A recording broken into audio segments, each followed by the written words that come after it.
Absolutely delighted to have this opportunity to talk to you about two key Arthurian figures, Morgan Le Fay and Vivian, in both medieval and modern incarnations.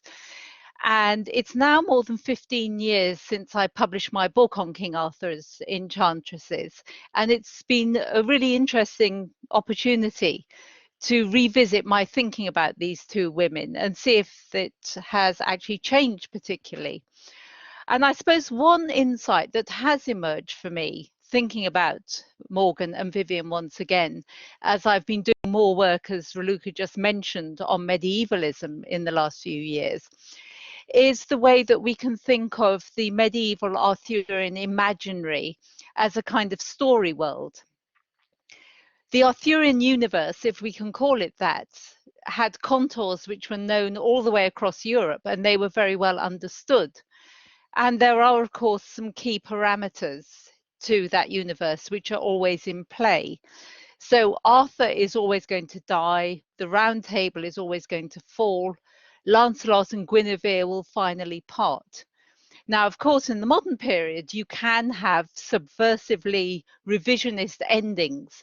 So, for example, in the film First Night in 1995, directed by Jerry Zucker, the dying Sean Connery, who is King Arthur, gives Richard Gere and Julia Ormond, Lancelot and Guinevere, his blessing to get hitched and rule the kingdom, which is something that made me yelp in astonishment when I saw it in the cinema at that point.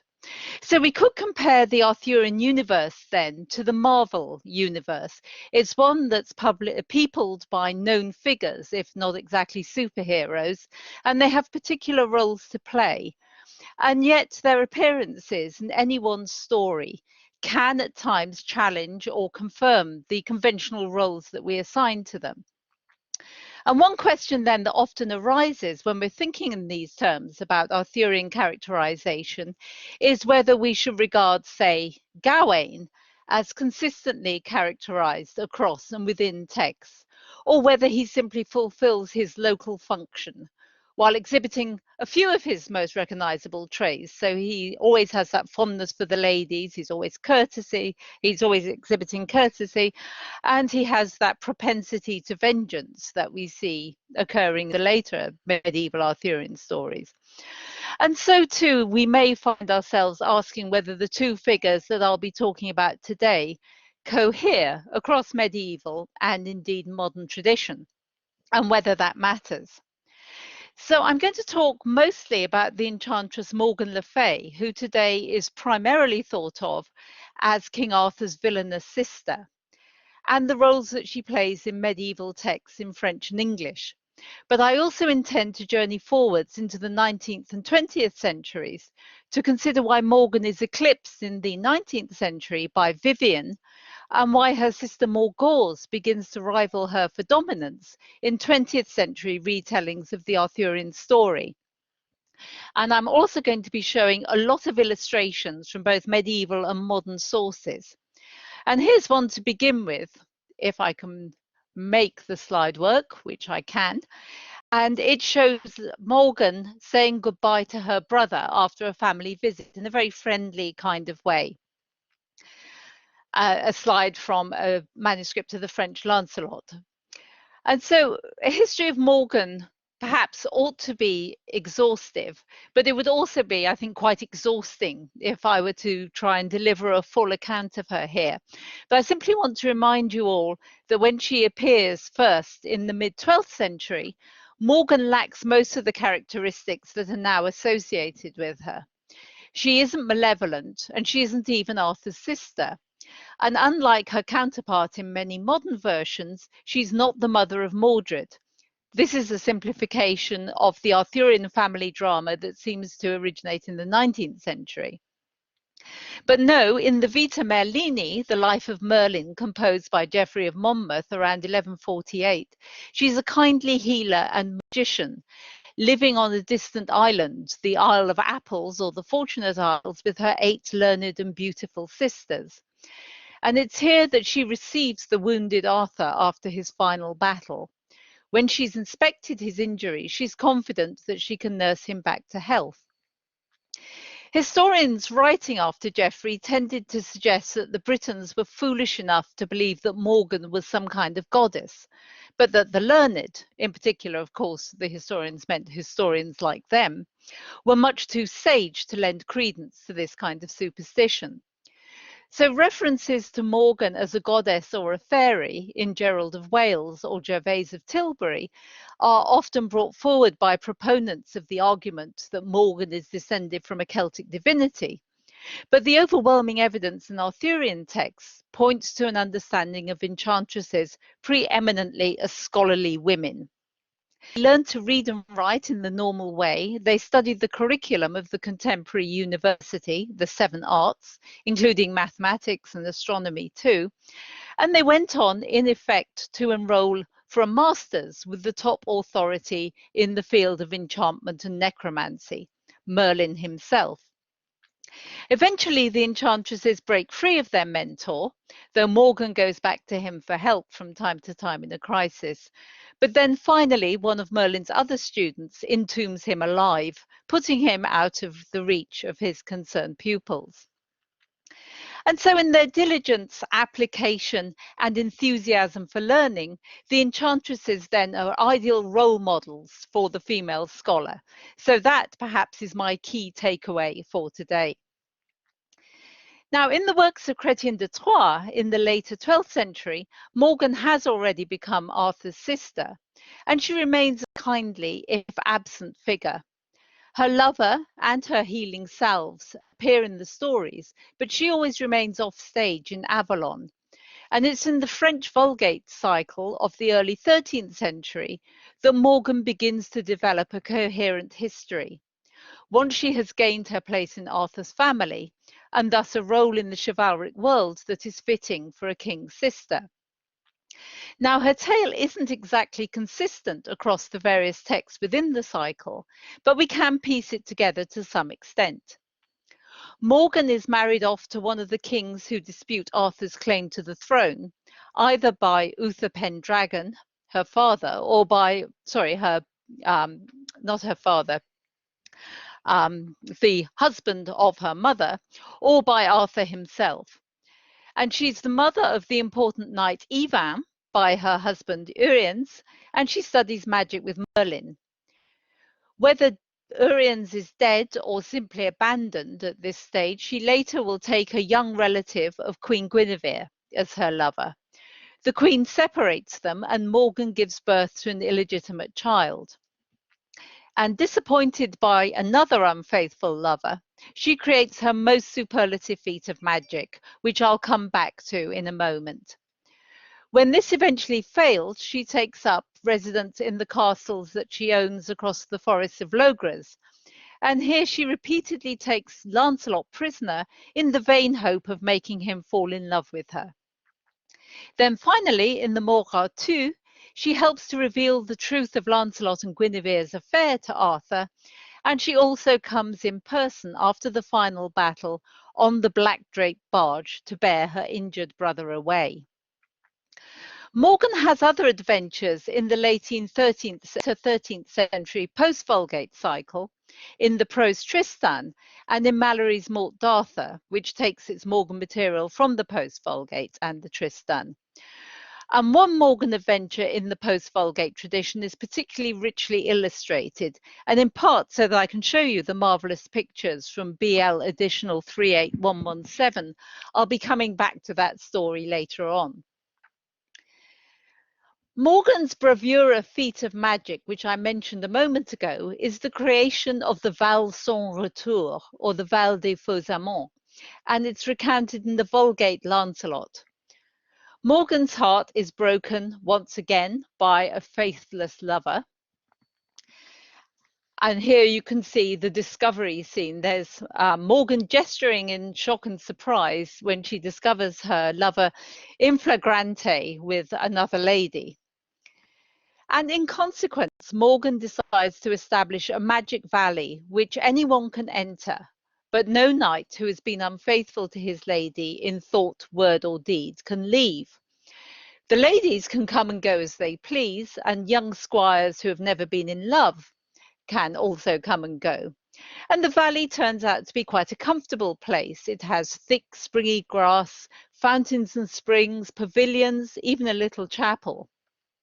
And the ladies who live there with their captive knights spend the time making conversation, dancing, singing, and playing games. And indeed, some of the knights are actually very happy there. But many are anxious and miserable because as long as they remain sequestered from the chivalric world, their reputations diminish. They can't perform any more honourable deeds, and they hanker for the freedom and adventure of knight errantry. In effect, I always like to think of chivalry, at least in Mallory, but I think this is more generally the case, as like being a Grand Prix tennis player, that you need to keep playing the game, being in the game, in order to maintain your place in the rankings or hopefully to rise up the rankings. But if you're injured, if you're out of the game, if you're imprisoned by an enchantress, then you start slipping down the ranking table. And that's exactly what's happening to these knights in the Val Sans Retour. So the narrative traces as exemplary the adventures of a certain Galescalin, who is the Duke of Clarence and one of Morgan's many nephews. Galescalin attempts the adventure of the valley because this enchanted place lies en route for the Dolorous Tower, whose Dark Master has captured Sir Gawain and is keeping him prisoner. And it's been implied that only the man who can come through the adventure of the valley will succeed in rescuing Gawain, which is, of course, a highly prestigious deed.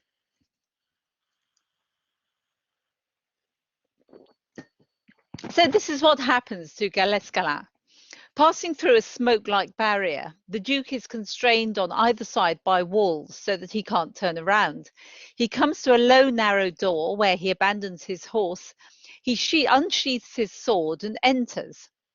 Within, he finds two fire-spewing dragons which attack him, injuring him severely. He passes through a second door and finds a broad rushing river which he has to cross on an unsteady plank. At the end of it, there are three knights positioned to attack, and on their first onslaught, the Duke is so terrified he falls into the river. He's hauled out and beaten over the head until he loses consciousness. Then he's stripped of his armour, carried into a garden where he finds himself in the company of the other captive knights, and he learns the secret of the valley. And Galescalin comments pungently, quote, "If he had known no prowess would be of avail, he would never in his life have set foot in that place. For he well knew that no one could love for very long without being unfaithful, either in deed or in thought." So Galescalin speaks in a sense for all men here. And the consequences of Galescalin's infidelity, whether it is in deed or thought, is the loss of all of his chivalric attributes, his horse, his weapons, and his armour. He's no longer the man that he was. Now, Morgan's Valley is, I suggest, strikingly emblematic of the female body. And just as medieval humour theory would predict, it's a warm, moist, enclosed space, which the knight penetrates in search of masculinity confirming adventure. But there he finds himself terrifyingly trapped within a landscape he cannot anticipate or control. And the enchantment can only be undone by one who has never been unfaithful in thought, word, or deed. And I'm afraid that such is the infidelity rate among Arthur's knights, that the adventure endures for 17 years and has, by the end of it, 253 captives, a strangely random number, I think. And you can work out the average there for yourself. So there's only one man, of course, who is the perfect lover, who can undo Morgan's spell, and that is Lancelot. And here we see Lancelot within the Val Sans Retour, killing the dragons who had harmed Galescalin so badly. And I just have to stop here to admire the dragons and to make the point that fighting dragons who seem to be the size of the average retriever is perhaps not as impressive as all that, but please don't forget they are fire spewing. And I like the way the little dragon at the front is looking rather piteously out of the illustration at us, as if pleading with us to intervene and stop this horrible slaughter that he's being subjected to. So having killed the dragons, Lancelot then attacks several knights, crosses the river and pursues one of these knights into the very pavilion where Morgan is lying in bed. The fleeing knight dives under Morgan's bed, followed by Lancelot, who kills him, an action which upends the bed and sends Morgan crashing to the floor. So Lancelot's actions here then overthrow the topsy-turvy world of the valley and the rule of women, which is an ideology, as we can see, centered on the bed and its pleasures. And now the enchantment is over. Hundreds of highly relieved knights make good their escape from the valley. And here they are, all setting off, all in mufti. They don't have their armor anymore. And off they go to pursue the quest for glory from which they've been kept for so long. The story has a coda. Morgan is intrigued by Lancelot's exceptional fidelity, and of course she wants to discover which lady it is who commands his affections. Naturally, a discreet lover is not going to reveal such matters, and so Morgan sends Lancelot off to the Dolorous Tower to rescue her nephew Gawain, but accompanied by a damsel whose brief is to extract the secret of Lancelot's love from him.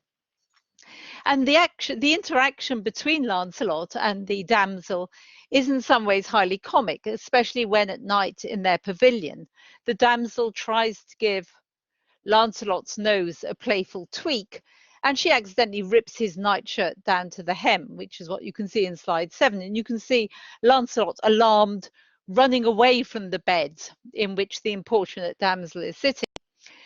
So the girl also tries to seduce him, and she insists that real knightly service to women is not a matter of doing chivalric deeds in the lady's name, but giving the lady emotional and sexual satisfaction.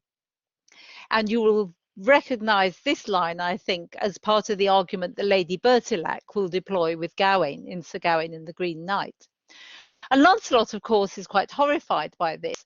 This is exactly the code of the Val sans retour, which he has just overthrown.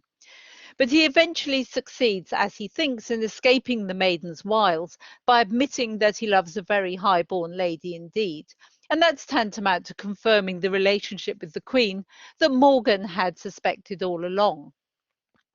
After rescuing Gawain, Lancelot returns to Morgan's Valley, as he had promised to do, and here Morgan puts him into a drugged sleep. He steals the ring which Guinevere had given him and uses it against the Queen, whom she regards as her enemy. She sends a damsel to Camelot to deliver to the court two absolutely shocking pieces of news: that Lancelot has renounced chivalry and taken up a life of religion, and this has happened because of the guilt he feels over his illicit relationship with the Queen. And there's the damsel bringing the ring as a token of her knowledge about Lancelot to the court and various people standing around. Now, the Queen is understandably pretty aghast at this news, but the court is so absolutely astonished by the idea that Lancelot could ever give up chivalry that they roundly reject the message and the messenger. And the Queen anxiously asserts her innocence, but nobody takes the second charge in the least bit seriously, since the first premise, that Lancelot will give up chivalry, is so implausible. And so Guinevere's honour is saved for the time being. Morgan keeps Lancelot prisoner for a bit longer, but it looks as if he's going to die in her custody. And so she eventually releases him on condition that he keep away from the Queen until Christmas. And so what I argue is that the adventure of the Val sans retour and its aftermath is suggestive in a number of interesting ways. One major intertext, of course, is Chrétien's Erec, but I want to pause here for a moment to unpack its connections with Morgan's most intriguing appearance in Middle English literature as the motive force behind the multiple plots of Sir Gawain and the Green Knight. Now, we could read the Vulgate account as a straightforward warning against the distractions that women can offer to the knight who's bent in glory, as a kind of misogynist attack on feminine values. But I think that's a little too simplistic for the Vulgate authors. The depiction of the valley recognizes the attractions and the value of the domestic, feminized and sexual space which Morgan's enchantment offers. It's a place which many knights enjoy, and one which makes the ladies very happy, for what women actually want, it seems, is the company of their lovers and to have an intimate relationship with them. And they're rather less keen on the dubious benefits of having knightly deeds performed ostensibly on their account. The text recognizes that a knight must have a lady. She is a marker of his emergence into an adult heterosexual male identity, as Dorsey Armstrong has argued. But having a lady isn't quite as uncomplicated in Arthurian romance as having a horse. Women have disconcertingly different bodies, they have different agendas and priorities. And the ideals of the valley strongly chime with the values of courtesy, cultural behavior, and conversation as alternatives to the honor driven masculine aggression and competition, which in some ways embodies chivalry. The Valley then promotes an alternative set of noble ideas, ones which clerical authors prized and promoted. It's very much the argument that Ad Pusser puts forward in his book on Sir Gawain and the Green Knight and French romance. Well, I don't have time to rehearse the plot of Sir Gawain and the Green Knight here, but I hope anyone who doesn't know the story will be inspired to go away and read it. But essentially, I want to argue that it offers strong parallels with Lancelot's experiences in the Val Sans Retour, and offers parallels which suggest that perhaps the Gawain poet was making conscious use of the Vulgate story. In both the tales, Lancelot and Gawain find themselves facing an extreme test of masculine prowess, the adventure of the Dolorous Tower, the beheading game.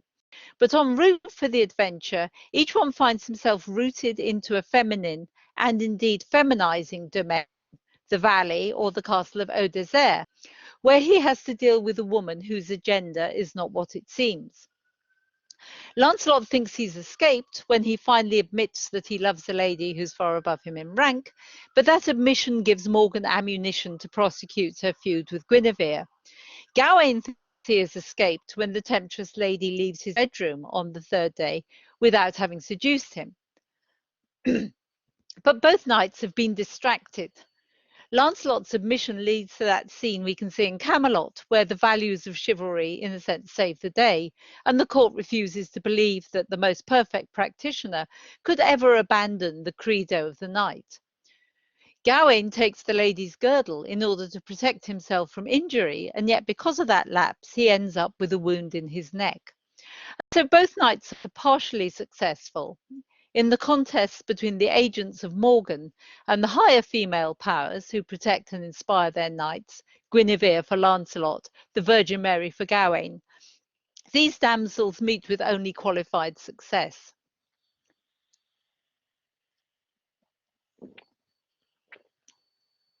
The most extreme tests of masculinity, then, the two texts suggest, can only be achieved by engaging with and resisting the feminine, not by ignoring or excluding it. The women assert that it's deeds performed in the game of love, the Leal Lake of Love, as the lady in Sir Gawain and the Green Knight puts it, not the chivalric adventures performed in the name of love, which should be the titulet, token, and text of her workers, should be the main theme of knightly deeds. Female desire needs to be satisfied by male companionship and by sexual satisfaction. And it's no coincidence that both the valley and the castle at Eau-Désert have beds at their centre. Lancelot doesn't circumvent the Val, and Gawain doesn't fear to enter the castle. Both of them face down the dangerous female forces which insinuate these other values into the knightly world. And ultimately, Morgan's plan fails in the Vulgate because Guinevere deflects the accusation against her, partly because she's fully inscribed within the values of the chivalric system and these protect her. Nor does Morgan manage to frighten Guinevere to death, one of her subsidiary aims in Sir Gawain and the Green Knight, or so Bertilac tells us. Guinevere is silently confident that a round table knight can rise to the challenge of the beheading game there, and that does indeed happen. But Morgan does succeed in interrogating the fit between values coded masculine and those coded feminine in the courtly world. And she asks where and how female desire finds space to operate in Arthurian romance. Morgan likes to use riddling tokens in her persecution of Guinevere, and it's a hobby that she pursues enthusiastically in the Post-Vulgate and the Prose Tristan, and thus also in Malory. On one occasion, she sends a magic horn to Camelot, from which only the lady faithful to her lover can drink without spilling. And her messenger meets a knight from Camelot as he's on his way, and is rather too frank about disclosing the horn's special properties. And so he promptly finds himself rerouted to the court of King Mark at Tintagel. Only 4 of the ladies in Cornwall, obviously not including Iseult, pass the test, and although Mark threatens to burn the lot of them, his barons decide that their shared shame can be discounted and the ladies live to be unfaithful for another day. And I rather like the way that Iseult here, with her hand sort of defiantly on her hip, is downing the contents of the horn, and it doesn't matter how much of it is spilt. This chastity test motif, of course, is one that's familiar from across Europe, and we find it also in the L'Œil du Mantel and the various translated versions, though in this tale, Morgan is not generally the instigator of the test. Morgan also has a shield with an embarrassing emblem on it, which she gives Tristan to take to a tournament. And this shield, as I hope you can just about see, though the writing of the other side of the folio is rather showing through here, the shield depicts a knight standing on the heads of a king and a queen, transgressing against contemporary notions of rank and hierarchy. And to be doubly sure of its effect, Morgan sends a damsel along to the tournament whose task is to draw Arthur's attention to the shield. And when this happens, immediately the horrified Guinevere understands its import. But Arthur, who perhaps isn't always the sharpest knife in the chivalric drawer, makes no sense of the shield at all and becomes completely sidetracked by Tristan's refusal to disclose his identity.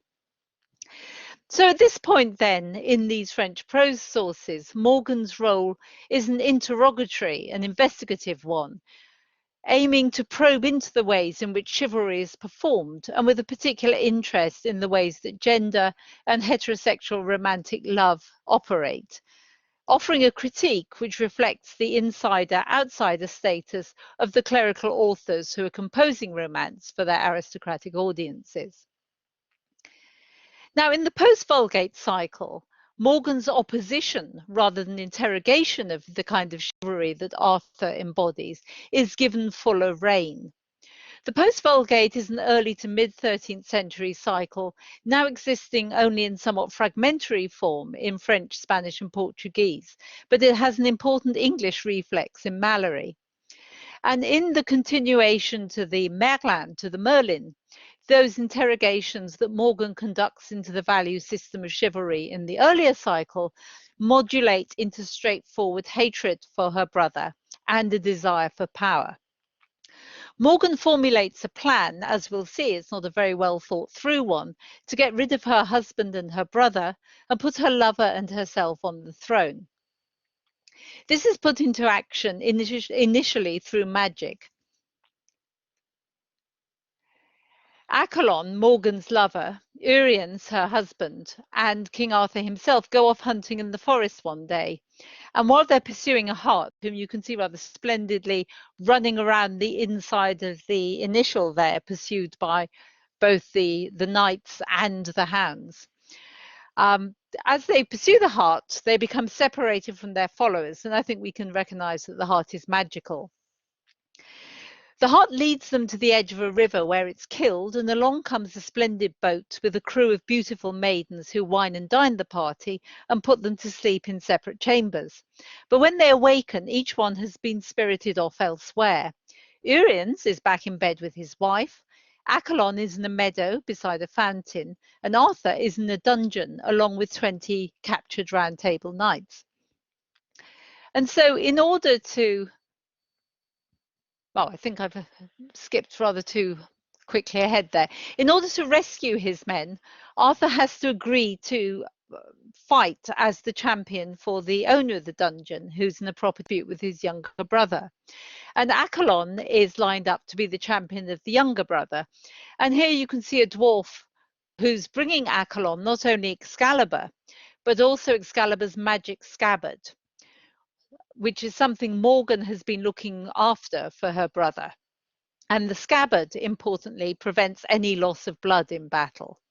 And meanwhile, Arthur is given a set of useless forgeries that his sister has had made to her order. And here we can see on the one side, Arthur agreeing to undertake the judicial combat, and on the other side, Morgan explaining to the younger brother exactly what's going to happen. So during the combat, then, Arthur's astonished to find that Excalibur fails him and that he's bleeding freely. And it's only the arrival of the Lady of the Lake, who magically freezes Accolon's arm, that he drops Excalibur, and that saves Arthur.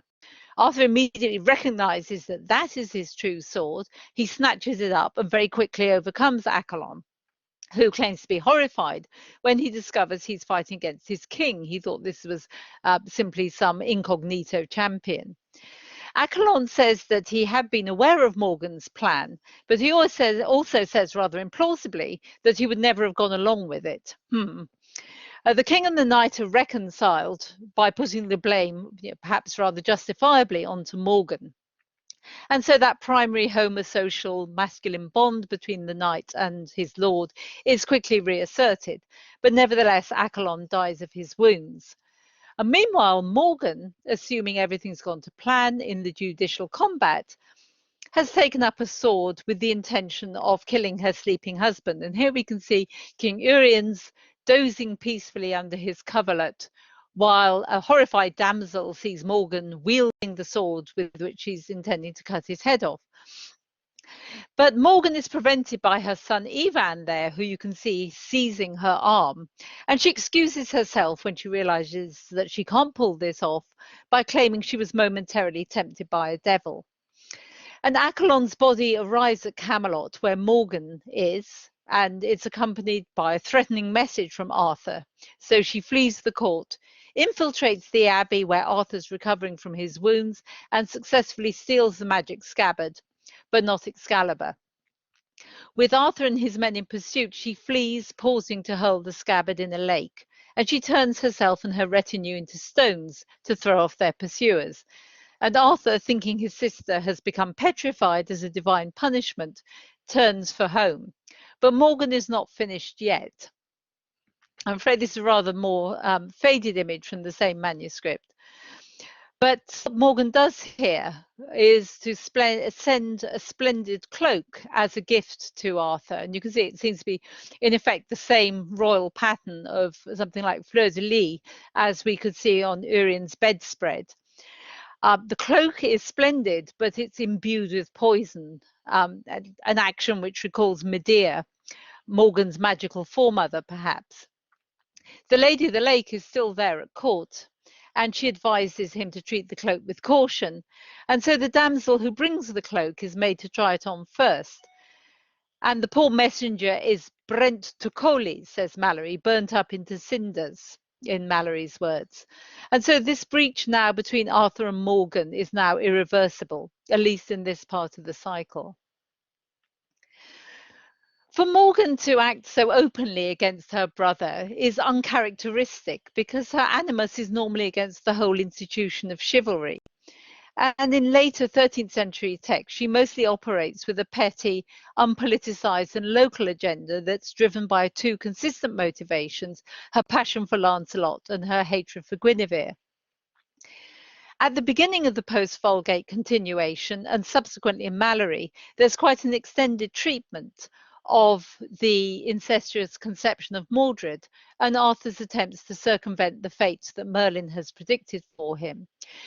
And the Accolon episode follows shortly afterwards in the narrative, where I think it's a rehearsal for, and since it's successfully foiled and Arthur remains triumphant, it's a kind of undoing of Mordred's final betrayal. While Morgan's bid for power is a sham that's rooted in magic and murder rather than combat and political challenge. And as a woman, she's forced to rely on a male agent who quickly reverts to his primary loyalty to his king when he's faced with the charge of treason. The final part of Morgan's plan, once Arthur's dead, isn't at all thought out. And the sweet narrator tells us, quote, she thought she could make Accolon king either by the devil's help or by magic or by entreaty of the nobles of Great Britain. Morgan's opponent here is young and vigorous, not fully grown into his kingship since he takes on trial by combat personally. And of course, he's got a redoubtable ally in the Lady of the Lake. And it's Malory's employment of the post-Vulgate cycle as his source for the early parts of the Morte d'Arthur that I think has largely shaped Anglophone understanding subsequently of Morgan as treacherous and as motivated by a simple hatred of goodness and honour and a powerful sibling envy. And that's what returns in the principal depictions of her in the 20th century. But it's another enchantress, Vivian, the nemesis of Merlin, who's seized by the 19th century imagination in Britain. Morgan is relegated to a small part in William Morris's long poem cycle, The Earthly Paradise, and she has the occasional appearance in 19th century drama. But it's Vivian who takes centre stage.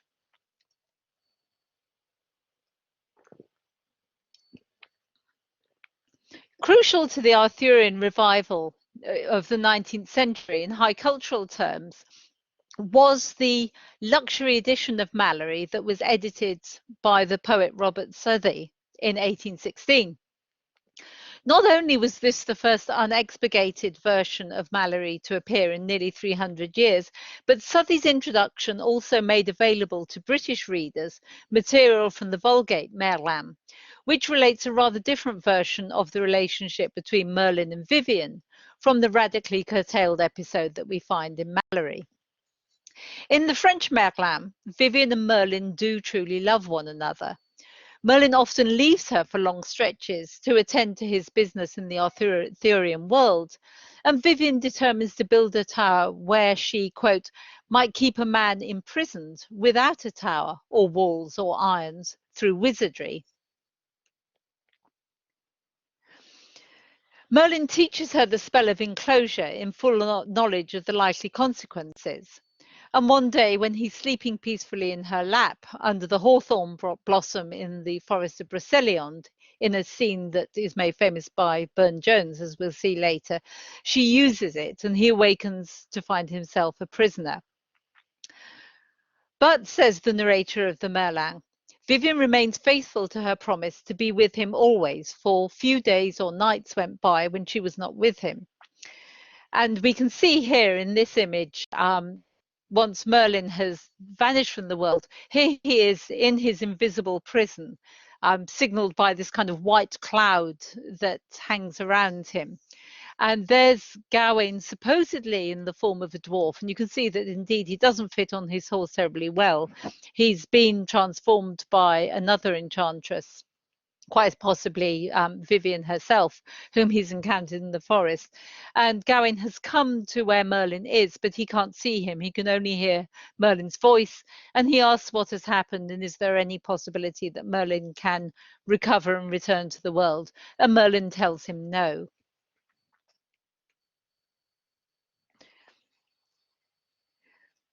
So Southey's immediate source, which was one of the earliest printed versions of the Merlin, adds a layer of cunning and blandishment to Vivian's character, which is not found in the manuscript versions. And it also says that Vivian is rather surprised when the spell works and immediately regrets what she's done, though her fidelity to Merlin after the casting of the spell remains. And we remember that Malory's version, in contrast, which comes from the post-Vulgate continuation, casts Merlin as a sexual harasser and the damsel Nineveh as an exploitative pupil who simply imprisons the tiresome old wizard under a stone in order to preserve her virginity. Pro tem, we might add, since she does take a lover later on. And so both Matthew Arnold and Tennyson took up the story from Southey's introduction and from some contemporary French essays about Merlin's imprisonment in Broceliande and employed it in different ways. Arnold uses the story as a coda to his 1852 poem Tristan and Iseult, where it functions as a narrative within the narrative, recounted by the widowed Iseult of Brittany to her children. Isolde doesn't comment on the tale, and neither does the narrator.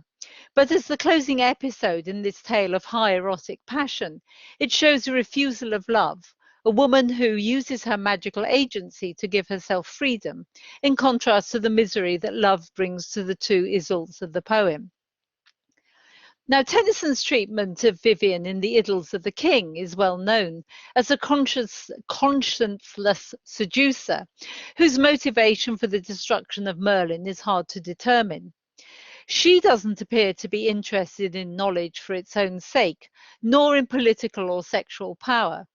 And Tennyson repeatedly revised the 1859 poem, composing Balin and Balan to give Vivian some kind of backstory and motivation.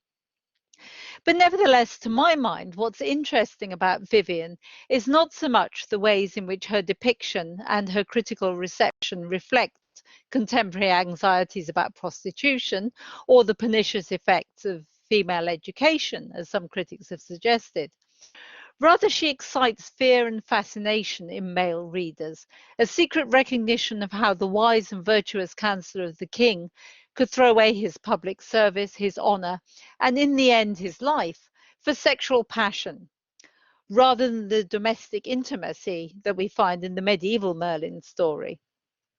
And in a society where sexual matters were to some extent taboo, and where normal relations between the sexes were firmly constrained by ideas of morality, the susceptibility of Merlin to Vivian makes the story key to understanding much about mid-Victorian society, but also speaks, I think, to a universal pattern in Western culture, the dynamic between the aging man and the young woman, which can be exploitative and manipulative on both, but it can also be productive and generous. Now, the painter Edward Burne-Jones fully understood this, and he appropriates the story of Merlin and Vivian, or Nimue as he called her, as his personal myth. And Burne-Jones read the story in a Southian and Mallorean version rather than the Tennysonian version, as mirroring his own troubled relationships with women. Burne-Jones saw, as Tennyson did not, how Nimue's imprisonment of Merlin is ambiguously shot through with love and fear and regret and longing. And the model for Nimue in the great beguiling that you can see here is Maria Zambarco, a Greek sculptress with whom Burne-Jones had a stormy affair.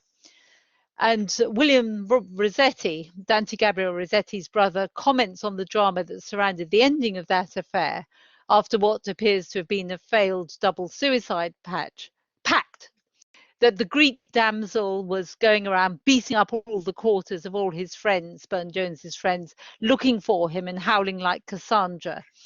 Now, Rossetti perhaps is not the most sympathetic figure there, but nevertheless, we can see the drama perhaps both in Burne-Jones's life and in the painting itself, along with the ambiguities I mentioned earlier.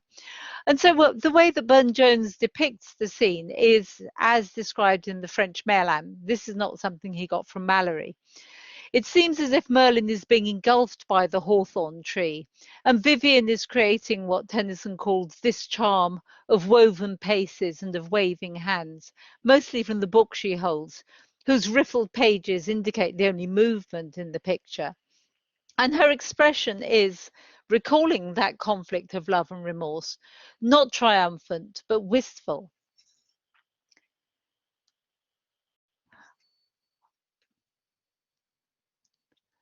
I'm skipping over, I think for reasons of time, this discussion of Frederick Sand's picture of Morgan Le Fay here, but I'll just mention that this is one of the very few depictions of Morgan that we have in the 19th century. And we can see that she is weaving her act of dark magic, in fact, weaving that poison cloak that we saw earlier. And it's full of all the interesting bric-a-brac that Sands had in his studio. So Vivian moved on from being a subject of high art to becoming bourgeois decoration. By 1876, you could have a complete set of Idylls of the King tiles for your hallway or fireplace. I've got one of these myself. And by 1900, the idea of Vivian was more or less played out. The next century demanded a new enchantress to mediate the Arthurian story, and after Freud, retellers of Arthurian myth became extraordinarily interested in Mordred, Arthur's nemesis, and thus in his mother, whom we might surmise must be in some way responsible for her son's troubled psyche. The late 19th century have found it expedient to conflate Morgan and her sister Morgause, the Queen of Orkney, Mordred's actual mother, and that assimilation continues in the 20th century. Where these two figures remain distinct, as in the writings of Mary Stuart, for example, one or other of them tends to become redundant. So in Stuart's tetralogy, notably in The Hollow Hills and The Last Enchantment, Morgan is made to take a back seat to the truly villainous Morgause, and she even loses her role as psychopomp to the dying king, to Merlin's lover here called Ninian. T.H. White's Once and Future King creates a memorable Morgause based on the author's own mother, filtered through Freudian psychoanalysis once again, and his own misogyny. And the Morgause we find in the final version of White's second novel, The Queen of Air and Darkness, is frightening enough. There's a very cruel opening scene in which Morgause boils a cat alive for magical purposes. But in White's original version of this novel, The Witch in the Wood, the queen is even worse. She sadistically beats her children, she bathes in vile concoctions to maintain her beauty, and she quarrels embarrassingly with her husband Lot, in scenes that are clearly modelled on White's memories of the breakdown of his own parents' marriage. Morgause, according to White, is completely to blame for the way Mordred turns out. And his Arthur agrees with this. Mordred is unattractive, hunchbacked, albino, too clever for his own good, sexually ambiguous and cruel. There's absolutely nothing going for him. Now, Morgan has, I think, fared a little better than Morgause in the 20th century. The most influential and dramatic depictions of her come in John Boorman's Excalibur from 1981 and Marion Zimmer Bradley's The Mists of Avalon from 1982 and 1983, UK and US publications. In Excalibur, Helen Mirren combines the roles of Morgan, Morgause and Vivian to a very powerful effect, and much of the film is framed from her perspective, from the moment of Arthur's conception, witnessed by the infant Morgana in a kind of Freudian primal scene, to her death on the eve of the final battle. And Marion Zimmer Bradley's mammoth retelling of the Arthurian story, The Mists of Avalon, also exploits Morgan's centrality and longevity to make her the narrator of Arthur's life and death. One of the most interesting developments in Morgan's 20th century career is her metamorphosis, or perhaps some might argue her return to goddesshood. Goddess worship is an eclectic religion drawing on a wide range of mythological traditions and strongly reflecting local affiliations. And thus in British goddess ritual, native figures drawn from Arthurian legend or Arthurian material are regarded as late testimony to Celtic tradition and often become prominent. And Robert Graves himself notes in The White Goddess, quote, "There is an unconscious hankering in Britain after goddesses." Devotees of the goddess have been particularly drawn to Glastonbury with its Arthurian associations, and a goddess temple was founded there in 2002. Its presiding goddesses include the Lady of Avalon, who is Morgan Le Fay, and the 9 Morgans, the Crone of Avalon and the Lady of the Lake. And in normal times, an annual goddess festival is held there in late July or early August. At the climax of the festival comes the goddess procession, a large figure of some aspect of the goddess who is taken through the streets and then up to the summit of the Tor. And recently, these ceremonial figures have been made of wicker, so they're light enough for an individual to carry. In 2003, the celebrated avatar of the goddess was the 9 Morgans, the learned and kindly sisters of the Isle of Apples, where the story began back in Geoffrey of Monmouth.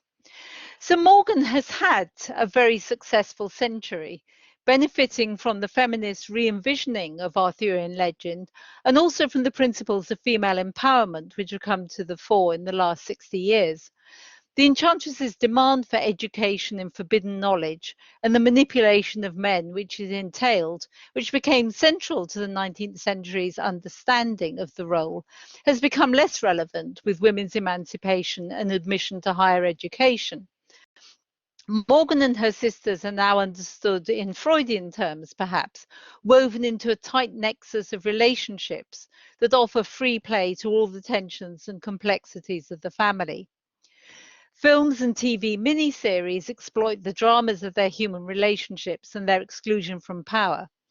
And their stories and images have been popularized in other media too. And finally, here's Morgan from the 1980s sci-fi graphic novel Camelot 3000. So the modern Morgan encourages women to reclaim agency for themselves on personal, political, and spiritual planes.